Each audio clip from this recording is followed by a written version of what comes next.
I will now update you on some of the key events over the last 24 hours. I'd first of all like to thank the media, yourselves here, for the sensitivity that was shown yesterday. That families were not sought out and pursued by the media is really appreciated. Given the charges you have now heard today, you can imagine the very sensitive issues that are being dealt with and the pressure on families in Plymouth. Last night, over 100 people gathered at St Paul's Church in Efford. Several of us here spoke with and listened to parents and carers who were there. We discussed what we could at that time. There are many questions we could answer and many that we couldn't. This investigation is fast moving, and now confirmation has been received of evidence leading to the charges today. This is a significant and disturbing situation. The position is made more difficult by the fact that identification of the children in the images is very difficult. There are many that contain the images of torsos. Chief Superintendent Middleton will cover this in more detail shortly. During the course of the day, communication, either by telephone or in person, has taken place and is taking place with those who attended last night. As we go through the painstaking task of trying to identify who may be concerned, we will focus our communication to those families that we believe are involved. I will now hand over to Russ Middleton, our Head of CID. Good afternoon. Because of legal restrictions due to the fact that George has now been charged, and in order to respect people's privacy in this very sensitive inquiry, I will be limited in what I now say. We are treating this investigation very seriously and have a large team of detectives and specially trained officers and staff working extremely hard with our partners from all of the other agencies. A priority for us is to build upon and maintain a close relationship with the families of any potential victims. We are also focusing on our attempts to identify the children contained within the images. This is a very difficult task due to the nature of those images.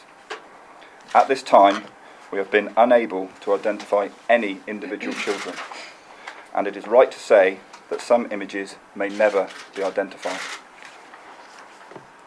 As I said just at the start, to protect the families and children involved and to comply with legal restrictions, I do not want to go into any further detail about this ongoing investigation.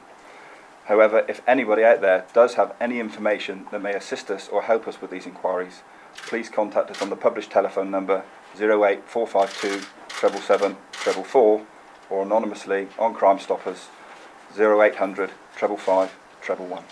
Thank you. We hand over to Bronwyn Lacey from Plymouth City Council. Good afternoon, ladies and gentlemen. I'd like to focus my comments on the support that we're giving to the families concerned. As you've heard, we met the families last night, listened to them and answered their questions, both as a group and then individually. We've continued this today. Our plan is that today every family that we know about will have had either a phone call or a visit by a social worker and a police family liaison officer. These will continue, and we will be also working with any parents and children that have still to come forward. In addition, a support line is in place, staffed by social workers, educational psychologists, health visitors and other health professionals. The local Children's Safeguarding Board has activated a multidisciplinary team of professionals, staff, who will coordinate our response to whatever the children, the parents and their carers need. Good afternoon. As Bronwyn has already said, our key concern at this stage is to ensure that we provide support to the children and families involved. NHS Plymouth are working with their partners to ensure that we provide the right support in response to those individual needs of both children and their families. Services from across the health community, including child health services at the hospital, community and mental health services for both children and adults, are being geared up in preparation to respond to the specific individual needs of those children and families. Health staff, as you've already heard, are playing an active role in manning the support line, and that can be accessed through the police contact number that Russ referred to earlier. Thank you.